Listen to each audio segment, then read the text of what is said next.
All right. I would like to talk about, this Trump thing, Greenland, all these issues. Um, how to say? I've been watching this and develop in the media and literally trying to shape the narrative, this and that. Here's one thing people do not understand.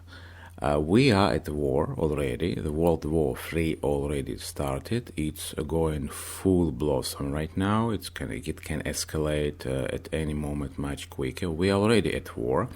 That's what governments are trying not to express to people, because to avoid panic, we are at war. Okay, there are already plans of various countries, how they're going to fight each other, this and that.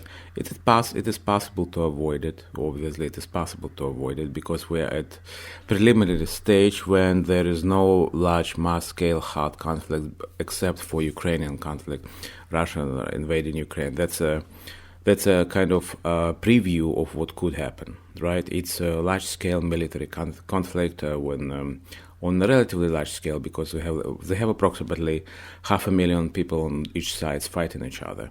World War II was several million people on each side fighting each other, so it was a bigger scale, but still.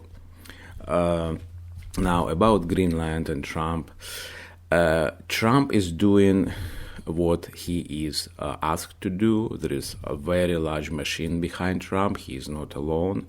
There are many think tanks, intelligence services. There are people in political and business spectrum who stand behind Trump, and there is a reason he is saying things he is saying and doing things he is doing. Because they have sufficient information which we don't have about what may come, and that's why they have to make certain decisions to deter, for example, to prevent World War III. Because say if certain countries take over Greenland instead of United States, they will continue to attack other countries. That's why Trump wants, and whoever is behind him, they want this Greenland because it can deter and prevent further expansion of aggression of some very aggressive states, no matter how much communists and Nazis are trying to present those states. You know which states I'm talking about, as nice and fluffy. They are not nice and fluffy. They are genocidal. They are dangerous. They want to plunge the world into conflict. They don't care about their own people, much less about everybody else. Okay, no matter how much Marxists are trying to present it as something else, we are at war. They were already waged war against all of us, all our civilization, all normal people. Now, about Greenland. First of all, United States. Without United States, there is no NATO. NATO is United States. If United States leaves NATO, they will not be able to defend themselves. They cannot agree on what colors of cake they will have to produce in legislation, for example, in the European Union. There are so many difficulties and issues between them. Let's note that that's after World War II, was the only, 70 years or 80 years period in Europe when there were no wars. It was the only period in European history when Europeans were not fighting each other, because United States kept check and control over European politics, okay? And kind of under United States umbrella, it was the most prosperous period in the history of the Europe. And if those stupid idiots who don't understand it, especially younger ones who are too stupid they listen to some Marxist, Russian, Chinese, Nazi propaganda now, and they think that United States is evil, they're absolutely stupid, because they will be the first one to send to war to die if something breaks out. If United States pulls out of European politics completely, there is a significant chance there can be another next conflict in Europe. It's just the way it is, because just too long to explain why. It has to do with power play, with espionage, with deception, and so on and so forth. Countries will start dividing, they will start taking sides. this country for Russia, that country for China, that country for Britain. So there will be another mess and another big war. Okay, now it's using modern weapons. There will be also tons of casualties. So next, about Greenland. Greenland is interesting. United States, USA, has been defending Greenland for 125 years approximately. I believe it was after World War One, maybe later, closer to World War II, when the United States actively started defending Greenland. Actually, it was earlier than that, I think, from various interests, and basically helping Denmark to protect it and defend it for more than 100 years, I think. United States spends so much efforts, energy, money, manpower, resources to defend this huge island which belongs to Denmark, which Denmark probably wouldn't be able to defend. That's the thing that Trump is right about it. Denmark would not be able to defend, no matter how much I love Denmark. It's a great country and it makes it great life for its own people and takes care of own people. And high standard of living, and there are some technology developments and a good economy, but it's still 4 million people country. And you really think they can defend Greenland from, for example, China, if China wants to invade it? China and Russia, and their allies, which combined are 1.5 billion people? I don't think so. I don't think they can defend it. So that's one of the reasons. And the United States cannot defend Greenland. And Greenland is right there by Canada, by North America. It just makes modern sense geopolitically that Greenland is maybe in joint ownership somehow with Denmark, something like that. But it makes sense that Denmark is participating, but Greenland is still under the umbrella of United States protection. Next, here is why Greenland is so strategically super important and why European states, cannot handle it. All these countries, United States, Europe, Russia, China, they're all essentially located in Northern Hemisphere, which means around Arctic. Arctic is a kind of central point. And if missiles, like nuclear missiles, starts flying, they will be flying through Arctic. And Greenland is Arctic. So Greenland is, like Trump says, it's the best point, the most northern-like point, which can provide shield protection from Russian and Chinese nuclear missiles, which can be flying both into United States, Canada, and North America, and into Europe as well. Okay? That's why it makes sense to set up missile defense there. But United States will not be setting up missile defense unless it knows it owns the land. And I'll explain you a few more things why. Look at Ukraine. Without United States, Ukraine would lose the Donbas area to Russia without United States help and support. Well, kind of Biden triggered this war, but United States provided more military power, equipment, and money than Europe.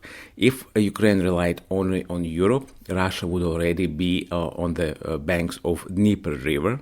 Okay, it would take half of Ukraine. It would get Donbas. Donbas is huge in mineral resources, including uranium, for example, which is used for production of nuclear charges for missiles. Okay, so if it was Europe alone, with all respect to Europe, Putin would get everything. They would give up the whole area to Putin. Putin is already mining stuff. He's already using Mariupol port. Okay, Russia is using Mariupol port for shipments, and they are integrating its own economy. They already integrated other resources which are captured. That's why Trump and his administration made decision to make a deal with Ukraine, because if it falls into Russian hands, excuse me, you don't know, I was born in Soviet Union. They want to genocide West, okay? It's ideology, hundreds of years old. They didn't change that. They want to genocide West. China, communist China, also wants to genocide West. They don't need West is a main competitor. Okay, it's like rival in evolutionary sense of this world, which must be eliminated, and then these species, Russia and China, they go at each other, and then only one remains and rules the world for forever, literally forever. So we are at evolutionary stage of war, which is a huge thing. It's not just some neighborly conflicts. This is evolutionary stage of war. So they will use nuclear missiles if necessary. And look at Ukraine. Russia is bombing Ukrainian cities, infrastructure, and Ukraine cannot do too much about it. It can do a lot, but not too much. Okay, they are losing power, people sitting without light, and so on and so forth. Is Europe helping? Is Europe helping? Europe has barely enough anti-missile protection for themselves. They cannot stop Russian Oreshnik. Russian Oreshnik missile is a Soviet experimental missile. It's tens of years old. It's not even new one. And they still cannot protect against Oreshnik. You know what I mean?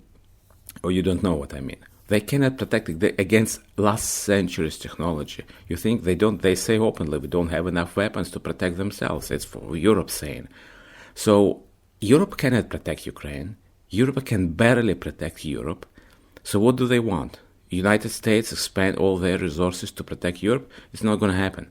If Europe wants to be protected, Greenland, if United States wants Greenland, probably it has strategic reason to want Greenland. Because it's closely situated, it can defend it, it defended it, it can it makes sense for it to put its equipment there, and that shield that United States is going to put there most likely can protect both United States and Europe, which Europe cannot match that power.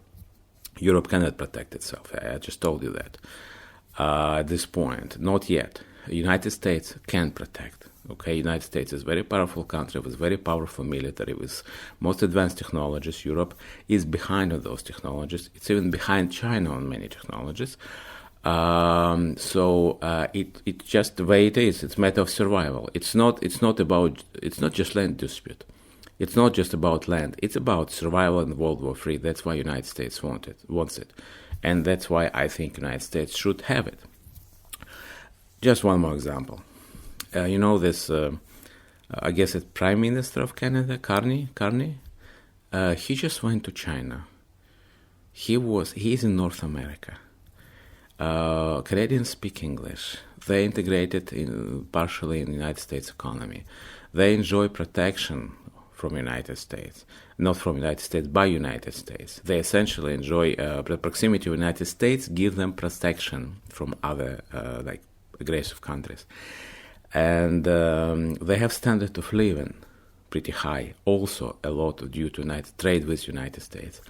And this guy is going to China and kissing ass of Xi, head of Communist Chinese Party and head of leader of China, of the country, which essentially has an ideological goal of dismantling West and basically genocide in the West and wiping Western people out. Okay, let's name things as they are. And this Canadian guy goes there with everything Canada has is because of United States. All the standard of living, infrastructure, safety, this and that. Okay, NAFTA, okay, North American Treaty, trade, all because of the United States. And this guy is going to China and kissing ass of leader of Communist Party. That's called surrender. And he's talking about new world order. Is dead or something, or there is new world order, whatever he's talking about, meaning like without United States. This is communist takeover. Next step will be gulags, when people will be thrown into gulag concentration camps, millions, and killed. That's what's going to happen. Next will be genocide, maybe 10 years from now. So, and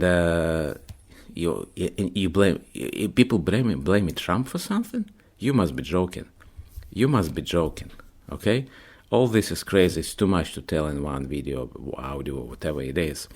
And you got to start thinking, you got to start reading about communism and Nazism, how they take over the world in 20th century. And this same thing is happening right now. You got to think, United States is the only country that can protect us from communists and Nazis.